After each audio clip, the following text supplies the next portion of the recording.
everyone. Today we will have a talk about the systematic approach to Facebook advertisement with Philip. And this is really cool because we actually just found him 2 days ago and he's doing a presentation right now. So cheers to him, thank you so much. We will have events. Tomorrow we will have Bali Bungkus about how to green your birth control for all the girls, definitely. And we will also have writers meetup if you wanna join. If you're a blogger or just writing stuff, then join the writers meetup tomorrow and share your skills. And on Friday we have Bali. No, what do we have? Playa Bali. And we will play games together. So that's really cool. It's kind of our social hour, and it will be at night, and we will play games together. That's it. And now I leave the word to you. Okay. Thank you guys for having me. Thank you for coming up in such large number, especially on this kind of short notice. Let me introduce you myself a bit. So I'm Philip. I've been doing Facebook ads for like 3 years now. I have my own agency called Facevertising, and also I'm working as a creative director in Inspire Brands Group, which is also doing Facebook advertising. So all that I do every day, every single day, is Facebook advertising. And today I want to show you a little bit more about our approach to Facebook advertising. This presentation is going to be a little bit technical, and it's going to be really valuable to those who are already doing something with Facebook ads. So I'm not like explaining too much of the details like how Facebook works, but actual process how we do Facebook ads. So I want to focus on two main aspects. Those that are like what and how. This is like most important aspect when you're learning any skill. So I'm just briefly gonna go through what Facebook ads are and how do we do Facebook ads, like what is exact process that we're using to get results for our clients.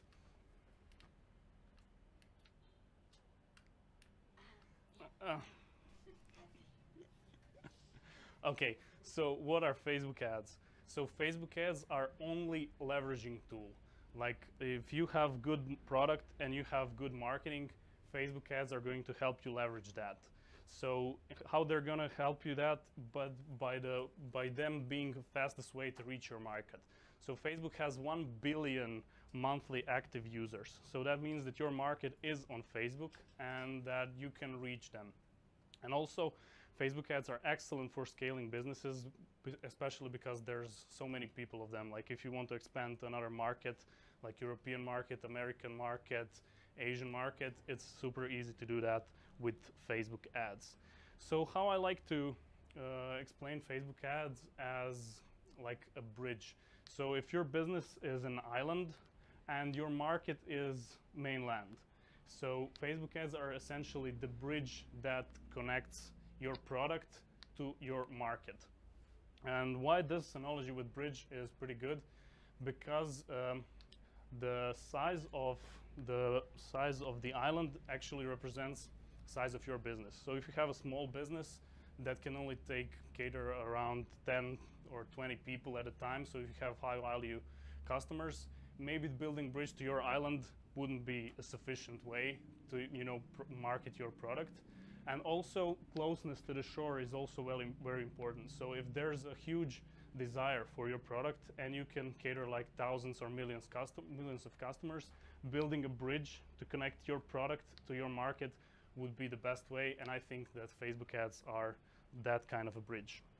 So how to approach Facebook advertising? Our approach is a systematic way. So there's no winging, there's no improvisation, and it's process oriented. So in most of the cases, you will not be able to control the results and control the outcome, but you will always be able to control the process. So we are always striving to improve our process and to affect the input that goes into creating a campaign. So our ads process is built into 3 distinct phases of building campaign. It's pretty self-explanatory. It's pre-launch, launch, and post-launch. So let's dive right into it. So pre-launch phase. The main goal of pre-launch phase is to get as close as possible to profitable campaign right from the get-go. So as much as research and all the work you can do before spending ads on Facebook, and to get to your results as soon as possible. So pre-launch is spread into 4 distinct phases. Learning about your market and product, targeting, how to find your market on Facebook, how to establish realistic goals, and how to create your advertising strategy. So learning about target and products. So learning about your target market, this is essentially what copywriting is, so I'm not gonna spend much time here. So this is a skill in itself, like how to really, learn about the target market. So you need to create some kind of customer avatar, your ideal client customer avatar, and you need to know specific things about him so you can, advertise to it and create good messaging and get to the results that you want. So here are some questions that we like to answer before we. So the questions that we want to know about our market. So why do they buy certain products? What existing desires can we channel to the product? So what are kind of desires that exist in the market, and we can channel that to our product. So what motivates them to take action, and what kind of problem do they have that is higher value than the money they have? So the solution of that problem needs to be higher value than the money they have in their pocket right now. So I would like to a little bit focus on the 2 aspects that are not that much known, but they're really, really important. So as per Breakthrough Advertising book, market awareness is actually responding to the question, how much does your perfect customer know about product and solution? So it's spread into 5 different stages of awareness: most aware, product aware, desire aware, problem aware, and unaware. So let's say that we have company A that is selling weight loss supplements. So most aware customers would be customers who already know that they want to lose weight, and they already know about your supplement. They're kind of part of your email list and or newsletter list. Product aware are people who are aware that there are weight loss supplements, but they're just not sure if your specific supplement is going to be a good solution for them. Desire aware, those are all people that want to lose weight. So they are also your target market, but they go into the 3rd market awareness scale. So number 4 is problem aware. Those are people who have some kind of health issues, but they're not exactly sure that their health issues are caused by their excessive weight or by their obesity. And unaware market is someone who will fit into your perfect client profile, but they're not aware that they have problem or they don't have desire. But you can also create advertising to convert those into paying customers. Second thing is market sophistication. With Facebook getting much more advertisers every day, there's some estimate there's like 1 million of advertisers on Facebook, like million individuals. So it is important to know what market sophistication stage is. Market sophistication is only for this specific moment. So how many products and advertising has been there before you? Are you first in the market? Are you second in the market? Or do you have new mechanism phase, or bigger and better mechanism phase, or branding iconic phase? So for example, if your first weight loss supplement that is advertising on Facebook, you are in the first stage of market sophistication. If you're second in the market, here you will need to adjust your messaging in a way that you are going to say that your product is in a way better than the one who's already first. New mechanism phase, this is a phase where all the other people are talking that their product is better, bigger, getting you much better benefits. And then you need to figure out a new mechanism. For example, new way of production. So you have a way to produce your products that is more cost effective, and with that way you can afford to give cheaper prices to your market. And then after that comes the 4th phase, which is similar to second, just we're exploiting all new mechanisms and creating even better mechanisms. And the 5th phase is where basically market has seen all of those advertisements, and they're kind of getting ad fatigue, and they're kind of getting banner blindness, and they're not responding to your messaging anymore. Okay, so learning about your product, this is pretty self-explanatory. So you need to figure out what kind of performance of your product is satisfying desire of your market. So what kind of features and benefits of your product can you use for the advertising? You need, here we go by this list. We list all the features of the product, how they benefit the lives of the customers, like what kind of testimonials and success stories and reviews do we have, how does our product solve the problem, what is the unique selling proposition, how does the product position itself against the competition, why would people buy your product, if you have any awards, recognitions, celebrity endorsements. Those are all features that you can use in your advertising. Identifying 5 advantages. These are 5 advantages that are used in all paid marketing. So figuring if you have any of those, you can use them straight away in your marketing.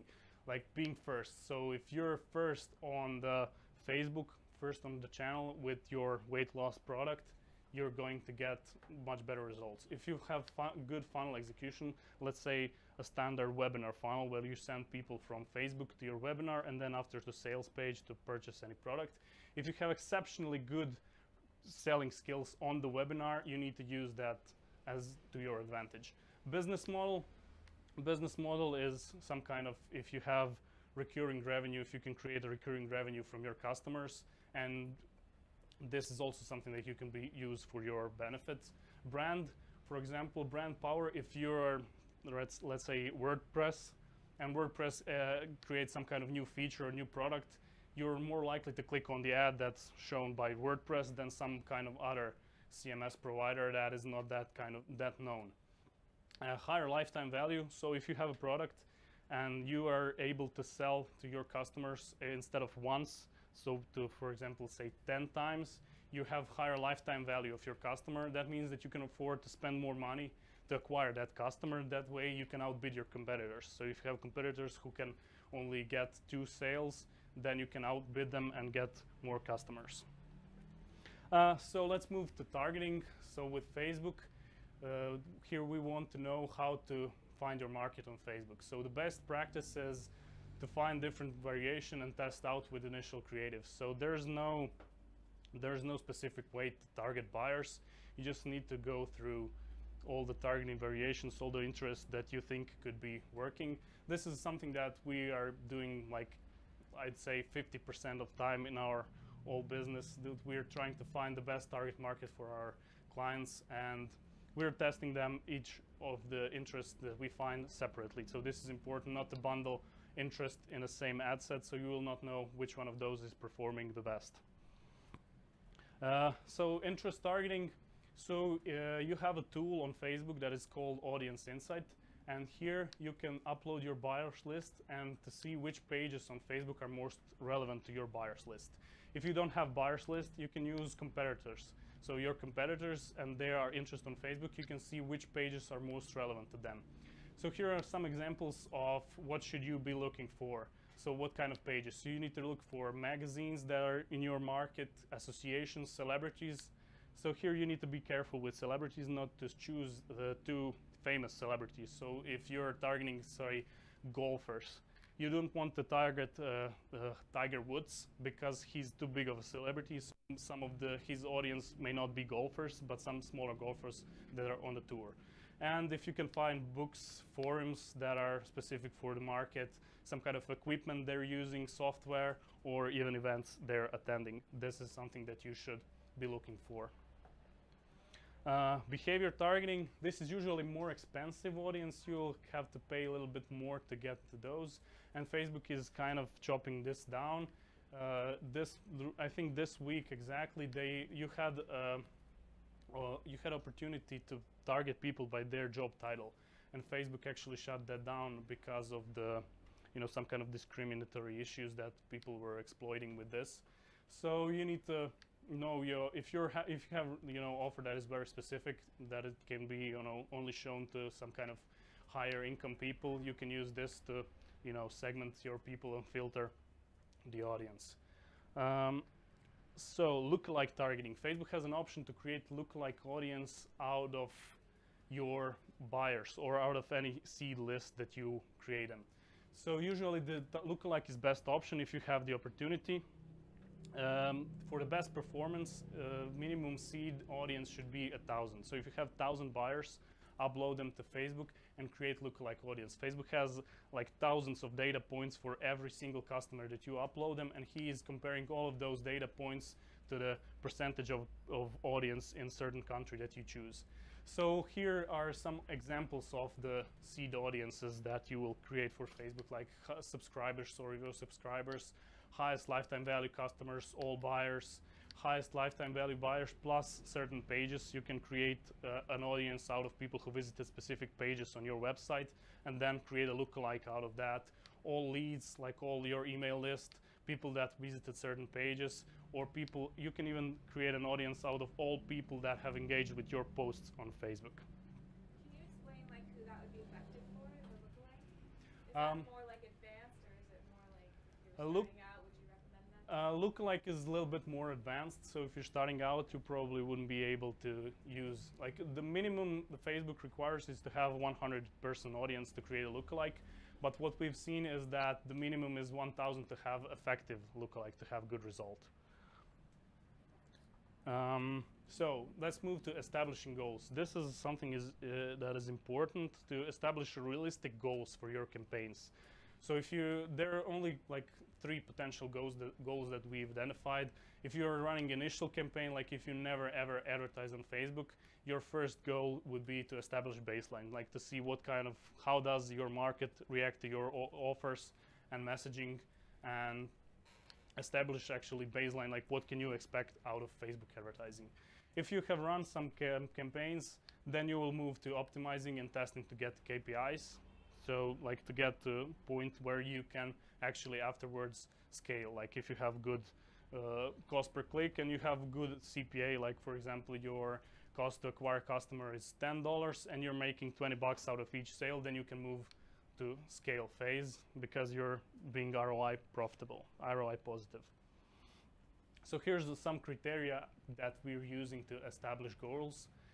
Historic data. So if you run any campaigns, that is definitely something that you should look for. Like you know exactly how does market react to your messaging and all of that. And then you can establish goals based on that. Analysis of the competition. If you see and if you know that your competition is spending a lot of money on Facebook, that means that there's an opportunity for you to tap into that market. Analysis of the market. So if you don't have any competitors, and if you can see out of your analysis that you did that people are really eager to get to that product, you can be fairly certain that you could have a really successful campaign. Size of the market. If you have a larger market, you have more success on Facebook. Average CPM. CPM is actually cost per thousand impressions. This is something that Facebook is charging you.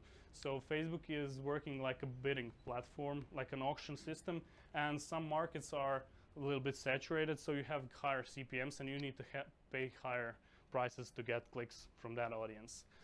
Data from the offers that you promoted, like if you did some kind of promotion via AdWords or you did with social media marketing or influencer marketing, and you saw that those offers did well, you can try them on Facebook. And if you're doing service to your customers or in general service, and you can see that they are interested in buying that product, interested in getting more information about something that you're sharing, that is also something that should tell you that you might have a successful campaign. So creating your Facebook advertising strategy, like how can you go from place where you are, from starting point to your goal where you want to be. In direct response campaigns, there are only a couple of main goals. Like what we're doing is to increase number of sales, leads, or app installs, like to increase the number of sales that we're getting, or number 2, decrease the length of sales cycle. Like if some product has a pretty long sales cycle, say 2 weeks, with Facebook advertising, with addressing certain objections, sales objections, you can actually decrease that length to 1 week or something like that. So those are 2 main goals that any direct response campaign on Facebook will have. So question we are asking ourselves all the time is, what is the best possible way to get to that goal that we have established in the point below? So we first go by identifying lowest hanging fruit. Like what can be improved with least amount of resources that will have the biggest impact. So what are the quick wins that we can score right now? So let's say you're doing social media advertising, social media marketing, and you're creating content and all of that, and you have one video that is doing pretty well that almost got viral, like thousands of likes, shares, and all of that. You can immediately know that this could perform well, and then you can use that video that you already created to put it as an advertisement, and to get feedback from the larger market to get more. So you need to identify what will have the least amount of resources. So maybe creating another video wouldn't be that resourceful in this moment. So the audience strategy, this is like where you start from. If you have like tons of website visitors, like if you have thousands, if you have 100,000 monthly unique visitors to your website, you can put pixel on your website and then retarget people who visited your website. So this is actually a very good strategy for people who have a lot of organic traffic, and so in a way you can monetize that traffic. Do you have any lists? So if you have a list of email subscribers, you can upload that list and advertise to that list as well. And if you have none of those, you can then move to cold traffic. So you probably won't be able to use lookalikes if you don't have lists and buyers lists. And you will probably go to interest targeting to figure out what kind of interest would you start off. Retargeting strategy. So if you have sales funnel and there's a certain part of the sales funnel that is leaking. So for example, in the webinar funnel, lots of people are dropping off before they even get to the webinar. Is there a way you can create a retargeting ad to get them back onto the webinar so that can immediately improve the overall, KPIs and overall sales volumes that you're getting on? And if you figure out that there's a certain part of the funnel that needs to, retargeting to increase the profitability, you should do that as well immediately. Messaging. So here we have an exercise to dial the perfect message in the fastest way, to find out what market really wants, what market really needs, and what do they respond to the most. So we list all the pain points, the problems and desires that we've identified, and then we list all the features and the benefits of the product, and then we match them. We have a table that is like this. So we're creating a problem, desire, pain, and then what kind of features and benefits connect. So like for example, one of the desires of our market could be that our market wants more time to spend with their families, and our software has a special automation feature that allows them to automate certain tasks that they're doing every day, so automatically they have more time to spend with their families. So in that way we create like several different problems and features that we can connect to. Prioritization. So we always ask ourselves, what action will have biggest upside to whole campaign? So we have, for example, we have two different audiences. One audience is 50K and another audience is 2 million people. And we're not sure how either of those will perform. And so if the 2 million audience performs, it definitely has much bigger upside than the 50,000. So in that way, we will definitely prioritize testing that audience, because if it proves right, we have much bigger upside that can affect the whole campaign. So, and also, what would make the biggest impact if proven right? So here, I would say the good example is testing the messaging. So if we have the product that we talked about that is giving them more time, but also at the same time it's giving them more success, so they're going to be more successful. And then we find out that they really don't care about having much more time. They care a little bit more about getting much more success. That is definitely going to have biggest impact, because then you know that your market wants success, not time. And then you can use that in all other marketing and promotional areas that you're using. For example, you can change your email sequence because you know that they don't want more time, they want more success. So that is like the biggest impact that overall that test is going to provide you.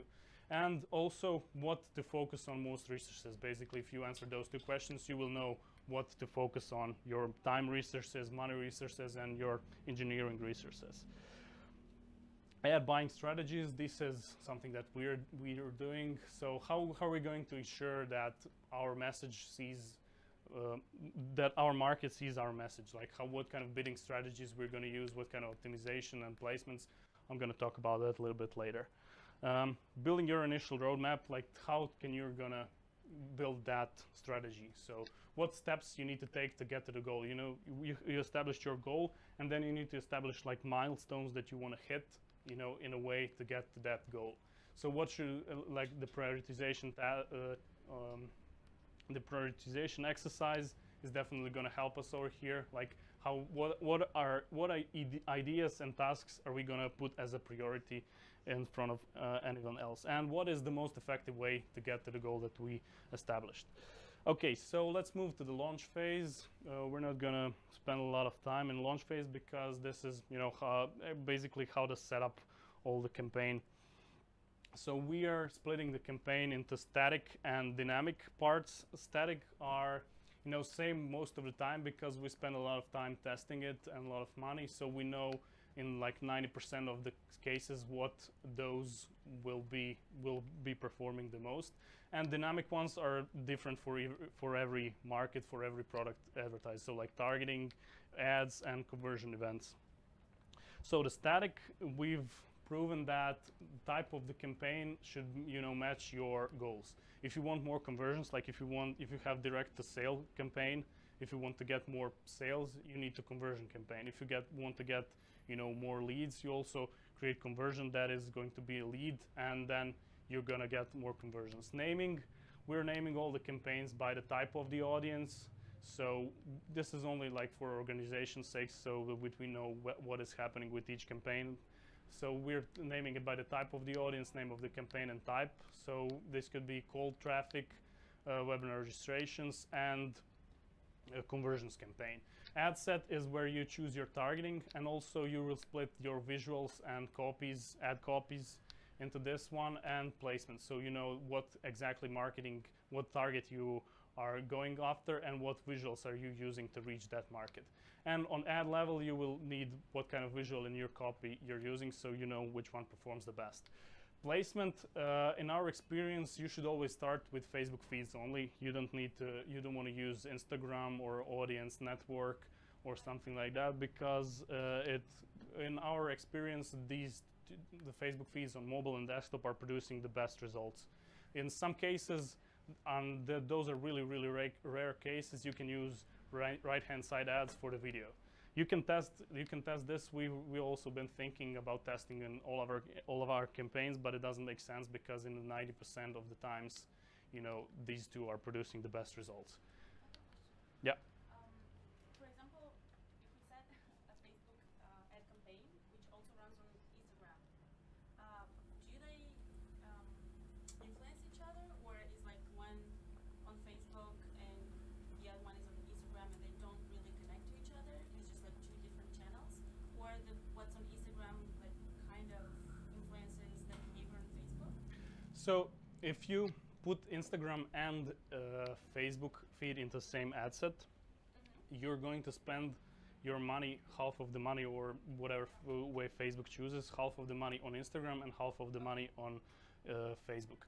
So in my experience, you should definitely always split them in two different ad sets, so you know what kind of results you're getting from Instagram and what kind of results you're getting from Facebook. And also, Instagram is a little bit different, so it's kind of different social network. People are having different, pattern of thinking when they're scrolling through Instagram newsfeed and the Facebook newsfeed. So kind of campaigns, the ad creatives would definitely be different if you want to have better success on Instagram. Bidding, in 90% of the time when you're starting, it's going to be automatic. So you're going to leave Facebook to automatically, bid and to get you the best results. When you're scaling, you're going to get to the manual bidding, but as is advanced, that is something that we rarely use as well. And optimization, you need to match the campaign type. So if you have conversion campaigns, you're going to have optimization for conversions based on your pixel event. Okay, so let's move to post-launch phases. Also has 4 different distinct phases, and this is something that we spend 80% of our time post-launch optimization. So first thing is reporting. Like how to, reporting is important because you need to have a clear picture how your campaign is performing. And this is sometimes really tricky. That could be really tricky with Facebook. So I'm gonna, tell you how we're doing it. I think I'm pretty sure that this is the right way to report the campaigns.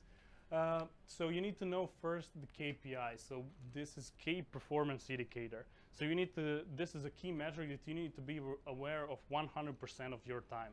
So you're running campaign, you set yourself key performance indicator, and every day you're running the campaign, you need to be aware what kind of results are you getting from that campaign. In 90% of the cases with all of our direct response is going to be cost per acquisition. So how much money are you paying to acquire paying customers? So if you're ROI profitable, this metric, the CPA, will going to tell you exactly that.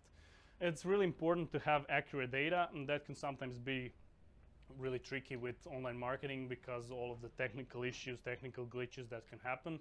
So we always like to have two sources, at least two sources of data. One is Facebook and another one is some kind of tracking software.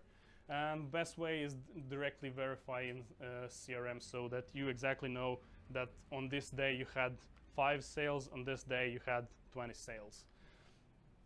Okay, so after we decided what our KPIs are, we need to focus on input metrics. So input metrics are the metrics that form your KPI. They depend on your sales funnel, and they depend on what kind of, KPIs do you actually have. So you need to break down all the metrics that are affecting KPIs. So for example, let's take simple e-commerce funnel. You have an ad that is leading to sales page, and after the sales page, they are purchased. So your input metrics are conversion rate of the sales page and cost per click. Cost per click is divided, also breakdown into cost per CPM and CTR. So cost per mile, cost per 1,000 impressions, and click-through rate. So you need to know all of the metrics that are affecting KPIs. And when you identify all of those input metrics that create your KPI, you will need to identify what are easier to influence. So for example, you can easily influence the click-through rate. So you can change the image of your ad and the people will click more on the ad. It's much easier than you go about changing the whole sales page. So they are the numbers that we can optimize. So input metrics are equally important to know as KPIs. So if campaign is not working well, then you go into input metrics and figure out what can be improved easily to get to your KPIs. What does it mean when a campaign is performing well or not? Is that like a baseline or something that we can compare? That depends on your goals. So if you establish that you have KPIs that you're selling, let's say $500 product, and you're spending $600 to acquire customer, then you know that campaign is not performing. If you know from your historic experience that you can sell, to your market for 250, like you can get 2-to-1 ROI, and then you have campaign that is performing at 400 CPA, then it's not performing really well because it could be better. So it depends on the budget that you're investing in that. Yeah, it depends on the budget, depends on your expectations and your goals. It totally differs from one campaign to another campaign. Like if you have product that you have never sold and you can sell it on break even, that is like really good performing campaign. Or you have some campaign that used to perform really good but now dropped in the performance, but you're still profitable, it could still be not performing really well.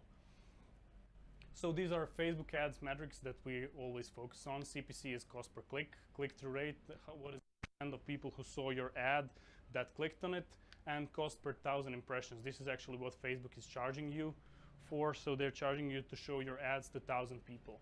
Relevancy score is based on click-through rate, like how many people clicked on your ad and how many people took the desired action. So if you have conversion campaign and a lot of people are converting from that ad, Facebook is going to give it a little bit higher relevancy score.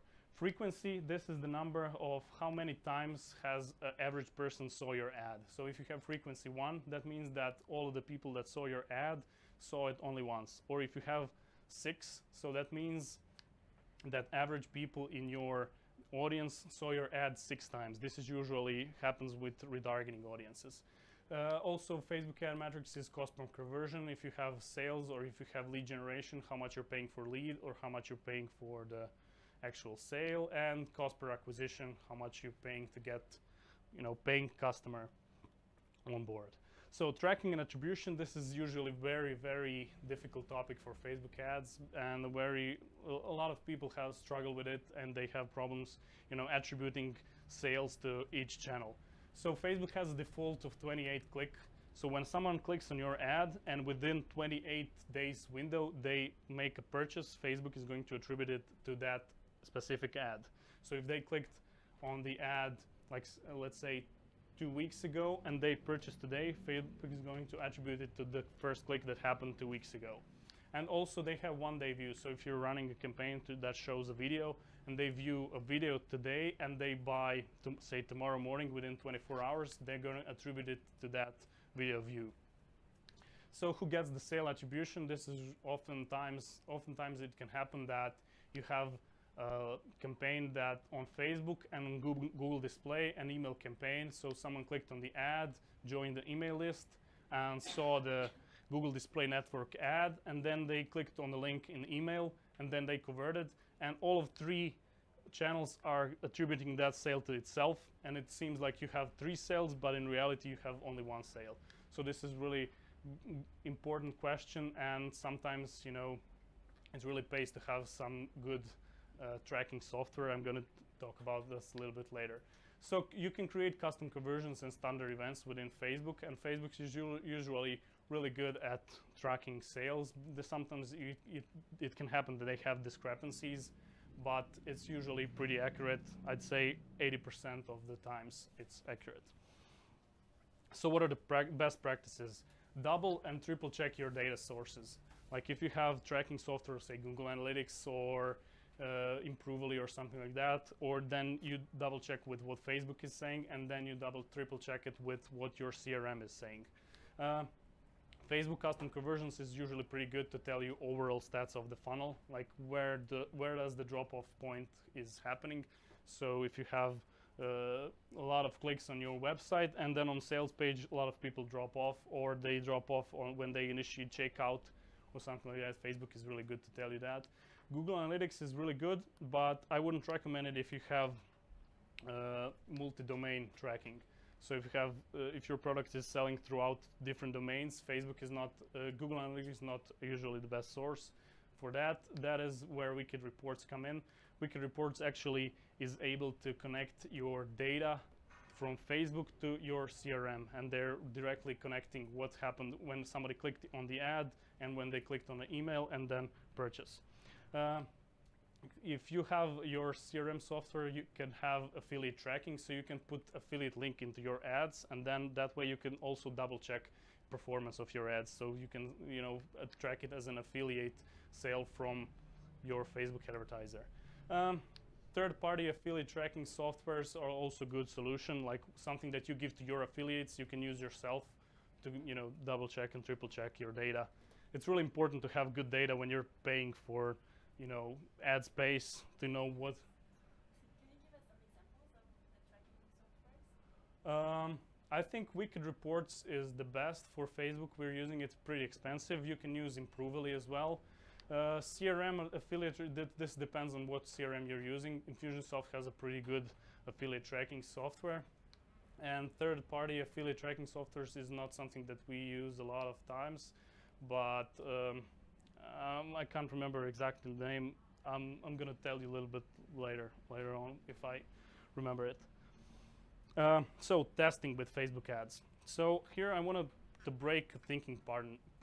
Like most marketers really like to test things, and they just want to test everything, but it really needs to be systematic. You need to know what do you want to learn, not to just like put 10 different ad copies, 10 different images, 10 different of that. Just put a lot of things out there and see what sticks.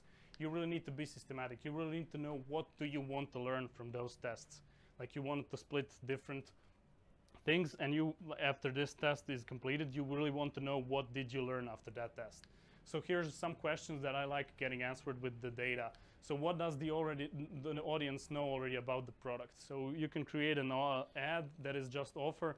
So for example, popcorns, you can get 20% off for your first purchase. People already know, they know that they want to buy, and they're buying it. If this ad is not working really well, then you move to a little bit, storytelling about why popcorns are good or something like that. What is the stage of awareness of this market is something that we spoke about a little bit earlier. What is the average CPM? This is something important for us as Facebook advertiser, but it's important if you have a market that is not saturated, so there's not a lot of advertisers, you can get much better results than if you're, for example, targeting internet marketing niche. It's pretty saturated and CPMs are pretty high. So what segments of the market does direct or indirect offer work the best? So direct offer is like, this is the product, this is discount, click on the ad to buy it. And if it works, great, keep on doing it. Or there's some segment that indirect offers work the best. So you start telling them stories about the benefits of the product and all of that, and then these offers work the best. So what is the one big idea that market resonates the most? That is something that we spoke about in messaging, and this is what I want to learn with testing. So I want to learn what kind of angle does the market resonate the most, not just to like stick 10 things and so see what sticks. So here's our criteria to do test. We call it MVT, minimum viable test. So it's 2 criteria for proper split testing, that there's a minimum investment. So if we can get good results by spending $50, we're gonna spend $50, not $500. So this is like minimum investment of time and money. And also we need to be sure that we're getting viable results. And this is also sometimes you can be helped by statistical significance of the results that you're getting. So these are the best practices for testing the ads. You need to determine your CPA goal. If you have CPA goal of say $10, you take 3x budget of your CPA and test it over 3 days. Why are we choosing 3 days minimum? Because Facebook is volatile platform. So sometimes 1 day performance of ad could be much better than the other day. If you spread it among 3 days, it should be fine. The discrepancies between performance should be kind of equaled. So, and also you need to analyze that initial results are valid. So your campaign is mostly targeted, so let's say for women, and then you analyze your results and see that 80% of the clicks that you got were men. So your results are not valid, and then you need to repeat the test and target only women. And aim for a minimum 2,000 impressions on the ads, because this is minimum to to have statistical significance whether this ad is performing or not. So this is our testing timeline. We first focus on ad creative, like the visual and the image, to get the CPC down. So when we get cost per click down with the visual and image, this is something that affects the click-through rate the most.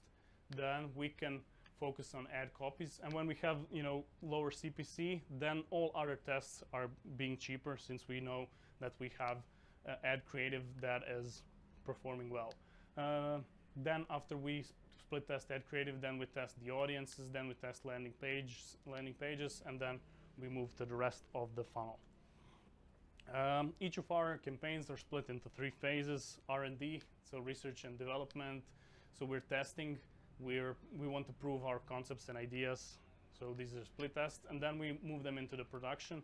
Production is when we prove some concepts and they perform within KPIs. So let's say they're producing 2-to-1 ROI, and then the scale is limited. This is usually what happens with retargeting audiences. So you say every 7 days you have like 10,000 new visitors, but then you cannot scale that too much because it's only 10,000 audience, so you keep it in production.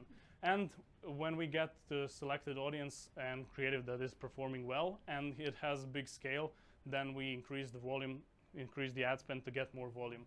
And also when you're scaling, you need to expect drop in performances, so you need to account that when you have certain KPIs to get a little bit on the safe side when testing the KPIs. Okay, so let's move to optimization. Once you run the campaign and then you get your initial results, you reported that results, and then what you do. So usually there's 3 scenarios, that is, and they're even performing better to KPIs. Then don't waste your time testing. Then you can just start scaling those campaigns. Second scenario is to miss the problem of the audience. So you think that audience wants more time, but they don't want that. And then you just need to figure out another marketing hook. Maybe you need to talk about the problem differently. So you're talking about lack of time in too direct way. Maybe you need to be kind of more subtle into communicating your messaging. Or maybe the product is not that good. This is kind of, you know, an offer way. So your offer, your product is not good, your market doesn't want it, or doesn't want to buy it through Facebook. That is also a possibility. Something in between, this is most common scenario that happens. So like you have bad CPA, or we'll take an example of a lead generation campaign. You have a lead magnet, and then after lead magnet you take them to sales page, and then they purchase. So your CPA is bad and everything else is good. You're getting good leads, you're getting good lead cost. Or you're getting bad CPL and everything else is within KPIs, or you're having bad CPC. So what happens when your CPA is out of KPIs? So your CPC and CPL are great, but zero purchases. This could, you know, lead to some kind of tracking problems or tech issues. Maybe, you know, you're getting leads, but you know they're not redirected to right sales page. So you need to check that out if the CPL is really great, like really great.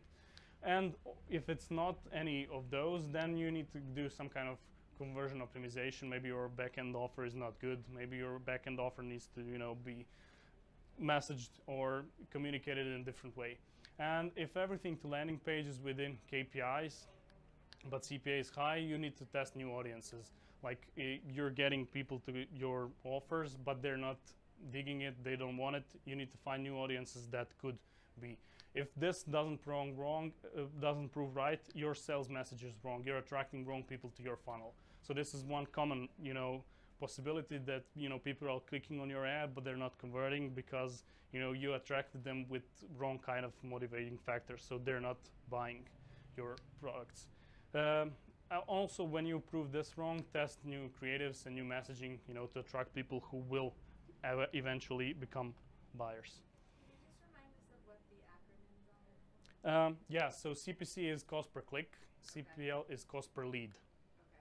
CRO is conversion rate optimization, KPI is key performance indicator, and CPA is cost per acquisition. Okay. So if your cost per lead is out of KPI and your CPC is not great and your cost per lead is bad, so your initial offer is not valuable to the market. So if, for example, you're offering free ebook and they're not signing up for your offer, that means that they don't want an ebook. So maybe you can, you know, create some kind of more actionable PDF that will, you know, immediately lead them to some of the quick wins that they can get. Or your CPC is great and your cost per lead is bad. So this could mean that your ads are not congruent with landing page. So maybe you can create an awesome ad and people are clicking on it, but it's simply not congruent with landing page. Your ads might be misleading, you know, kind of clickbaity. They click on it, but when they land on their landing page, they don't get what they want and what they expected. So in this situation, you can always change your messaging to be more congruent with landing page. If your CPC is out of KPI, two possible scenarios. Like cost per 1,000 impressions is going to be too high. This is usually really difficult metric to influence on. So can you do something about it? Can you try video ads or create slideshows? So videos are usually getting much better CPM because Facebook is, you know, trying to compete with YouTube to get more people onto their platform. So they're giving you much better prices for the video ads. Or you can use your images and create a slideshow so it looks like a video, and immediately you will get better CPM because Facebook thinks it's a video. Or what is one possibility is to duplicate the ad set and start from scratch. It could be sometimes it can happen that your ad set is not good in the bidding structure of Facebook, so you just turn it off, duplicate it, and start from scratch, and it starts delivering really good and gets you, you know, normal CPM that you would expect. Click-through rate is low. So what can you do about it? First, you change the visual because visual has the highest impact on click-through rate. If this doesn't help, then change the copies. What you're saying in your copies is not attractive to your market. They're just scrolling past through it. They don't really like what you're saying to them. And you need to find what attracts the attention of the market in this moment. Like your messaging is probably not attractive to them. They want, you know, learn something more about something different, or they wanted to have that communicated in a different way. So you can test long copies, short copies, call to actions. You can add more links into your body copy. How to know what to test? Like when you run the campaign and your click-through rate is bad, then first test an image and video, then copies. If your conversion rate is bad, test messaging and test copies. To get the proof of the concept, like if you have certain ad messaging that you want to try out, then test it with several different audiences. Maybe you tested one messaging and it's not performing with the specific audience, and then you test it out with another audience and it works like a charm. So test audiences if you want to get proof of the concept for some messaging. And to improve certain parts of the funnel, certain funnel metrics, conversion rate optimization, this is not what we do mostly, but it's sometimes really valuable to optimize your funnel to get more out of your ad spend. And also here you can add more retargeting strategies to that. Now let's move to scaling phase, like when you get good campaigns, they're producing good ROI, how can you scale them up? We have 4 different ways to scale. We call them budget scale, audience scale, optimization scale, and portfolio theory. Budget scale is when we increase the budget on best performing ad sets. So we do it by ad set duplication. So we have a winning ad set that is getting good results, and then we duplicate it and slowly increase the budget. Also, best practice here is to create another ad account and split test it and duplicate it into that another ad account. Fast budget increase, like when we have one ad set that is performing real well with the budget, let's say $20, you can immediately increase it to $100 and leave it for a few days to optimize. Sometimes it gets really good results, really fast results if you want to get there fast. Immediate scale. So when you know that you have a winning ad creative and you have winning ad copy, you would like to put 3 different ad sets, 3 exactly the same ad sets, sorry, with same targeting in copy, and put them to high budget. And what will happen, usually one of them is going to perform really well, second one is going to perform so-so, and third one is going to be not that good. And then you can kill the other ones and leave the best performing one, because right off the bat he got good position in bidding structure and is going to produce you good returns. I'm sorry, so for that last one, would you duplicate the same ad set, or would you just create 3 new ones with the same exact targeting? Yeah, I would create 3 new ones. Okay. Create totally new ones from scratch, so they get fresh into the bidding structure. Audience scale, so you want to have your winning ad copy scaled into more of audiences. Find additional interests that are similar to winning ones. Use audience insights to compare your buyers list or your competitors list. Lookalikes, start with 1%. Like if you have good good success with interests, and then you get to that 1,000 buyers, create a lookalike and start with 1% and all buyers, and then move further from that to lookalike expansion to 2% lookalikes up to 10%.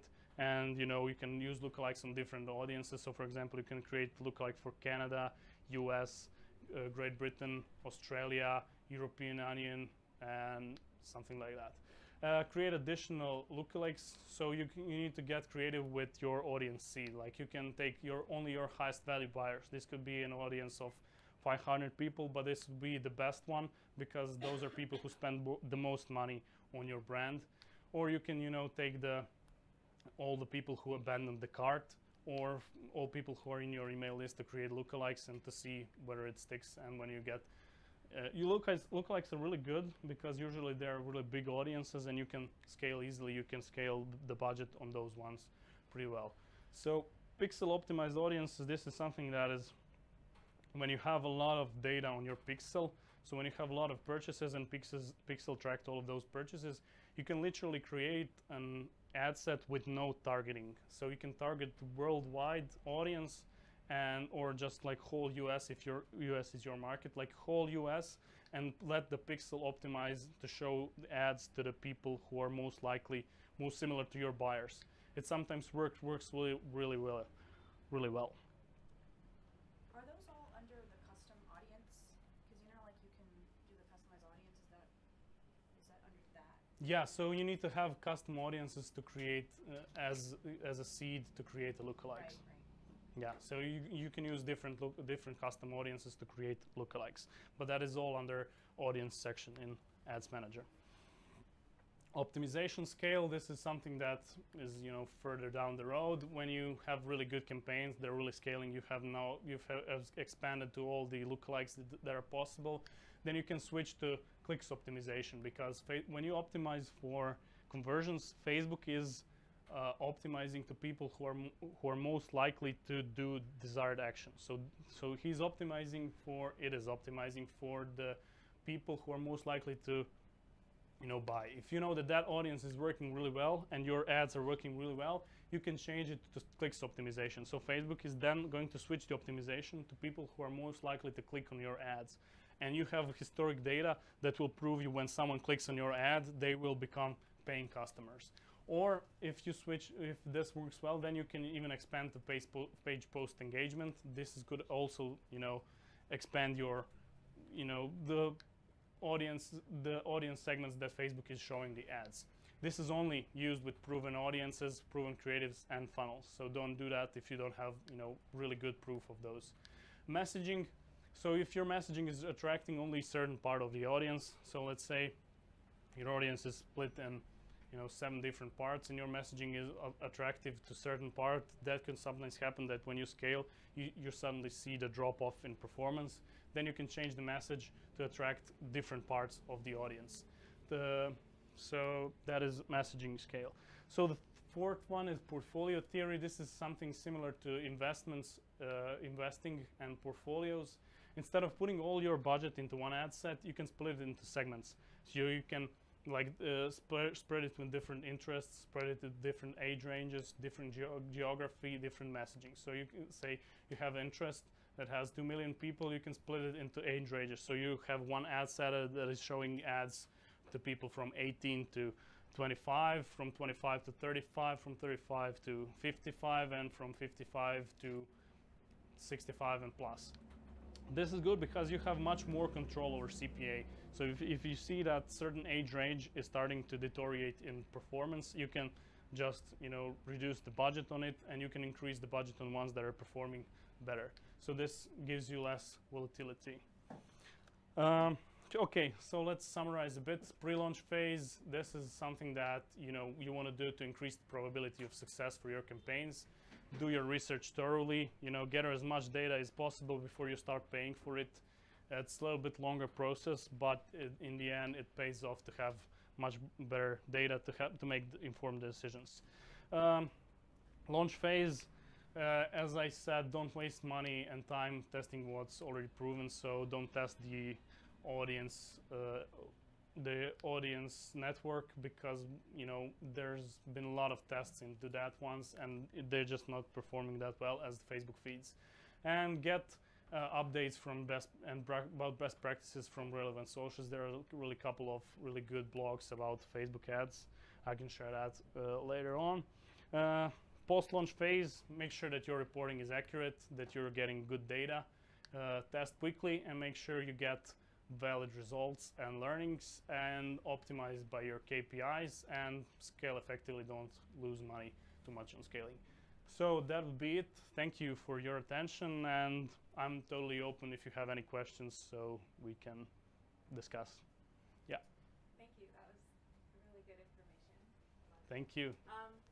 When would you recommend getting involved in Facebook ads? Like, at what point in your business? Like, I've recently launched a business like 6 months ago, and I'm just kind of starting out. I have a lower budget. Like, is this something like you would say, like, yes, off the bat, always go to Facebook ads, or is it more? Do you recommend this after you've tried more organic marketing routes? What's the budget? Like, is it a massive investment? Like, can you give us an idea of that? So if you're just starting out, I would definitely not recommend. I mean, that definitely depends on your budget. So if you have, good startup budget, if you have, some kind of income stream that will allow you to, invest more money into your business, you can definitely get faster results and faster data through Facebook. But if you're short on budget, I would definitely recommend, do some kind of organic stuff until you prove your concepts, prove your offers, you learn about market more, and then even after that, I would recommend you to start with simple retargeting. All the traffic that you get to your website, retarget them with Facebook ads. So that is like the good initial step. And then afterwards, when you have certain budget to test, I'd say good budget would be from $3,000 to $5,000 for first month, to test out. So when you know that you have that kind of budget to spend on Facebook, I think that's a good point to start, trying to convert cold traffic. Yeah. Going off of her question, would you choose a channel first to focus on and dialed in before you expand? So like, would you pick Facebook first and figure it all out and go through a lot of this process and get a lot from it and then move on to Instagram, Pinterest, all like, do you know what I mean? Or would you try to split some of your testing and time and resources in the startup phase, I guess? I think mostly it depends on your product and your market. So first, I would definitely identify where the attention of your market is. If you have some kind of really B2B product, I would definitely be first trying to, to organically sell it through LinkedIn, for example, rather than, focusing on the Facebook. And to answer your question, I would definitely, go channel by channel, not to split to several different channels at the same moment. I think it was really good if you have a team. So if you have a certain team member that you can, assign to focus on one specific channel to learn more about the channel, how to, get the most out of that channel. I would definitely not, go through many channels at the once. Could you link the ad to Facebook to keep it on Facebook, the customer, or would you rather have the person go to your website? Is there like a rule of thumb? It's better to keep the people on Facebook and convert them there somehow, or is it better to link them on your website and do a conversion there? Depends on your sales cycle. Depends on the way that you're selling your customer. Most of the times we like to, move people off the Facebook so you have more control of them. So when you get them to your website, to get them to your funnel, you have more control of what you can do with them. How can you redirect them? What kind of offers, what kind of images you want to show them? And if they're on Facebook, they can easily get distracted by some kind of other areas. So I'd like to, move them off Facebook. But if you have some kind of offer that you can sell good through Messenger, for example, you can keep them. But my recommendation is to take them off Facebook. Okay. And service and product, Google AdWords versus Facebook, is one better than the other? It's like if I have a product, it's definitely better to be on Facebook. If it's a service, maybe it's a little bit more difficult to have a service on Facebook, but it's easier on Google advertising? It's certainly different. So if you have, let's take an example of service like web design service business. So definitely you can create Google AdWords. Those campaigns would be much more easier for you to do in the beginning because someone who types in the Google websites or web design, they're certainly looking for some company that will build their website. And on Facebook, you probably need to invest more resources into content. So Facebook is best used with content marketing. So if you have some kind of content, some kind of good lead magnet that you can attract them, to explain them the benefits of having good website, to explain them what kind of expectations they can have with their website, I think the Facebook is better for that. The crucial difference between is that on Facebook you can kind of create a demand. So you can target all business owners who could use website redesign, and you can hook them with your offers, with your marketing, to create more volume, more sales. But on the Google, you cannot create more markets. So when someone searches for it, they search for it. If they're not searching for it, you cannot convert them. So if you're going after that kind of segment, Facebook is definitely better. But for starters, I think for services, the Google AdWords are better. So I have a question about rotating ads and to avoid the ad fatigue that you talked about. Yeah. I had a previous experience of like having lots of ads because of like different kind of the same product at different ones. I'll explain. Yeah. So I have like around 6 of them, and they're all like the best of like from amount of like 10 or 12. And I was targeting the same, well, obviously the same audiences. And it was like the target was quite broad, but I'm thinking for my future experiences, is there like a formula, like a successful one that you can actually do like a trick or to get them not to be repetitive and like to actually have this feeling with the customers that like, hey, you're too much? Yeah, that's definitely a valid question. So we have several different ways of fighting the ad fatigue. So what we do when we do that initial test of the creatives, we find 4 best performing. We put 4 best performing ad sets into production, and then we put it to one audience. And when we start to seeing deteriorating performances, then we split test out and test more creatives and then put them back to the same audience. Usually the best way is to just change the visuals. When you change the visual, it gives like it's totally new ad, especially on Facebook, because images like almost 80% of your ad. So when you change the image, it looks like totally new ad and totally new people could click on it. And also like what can you do is to keep an eye on frequency.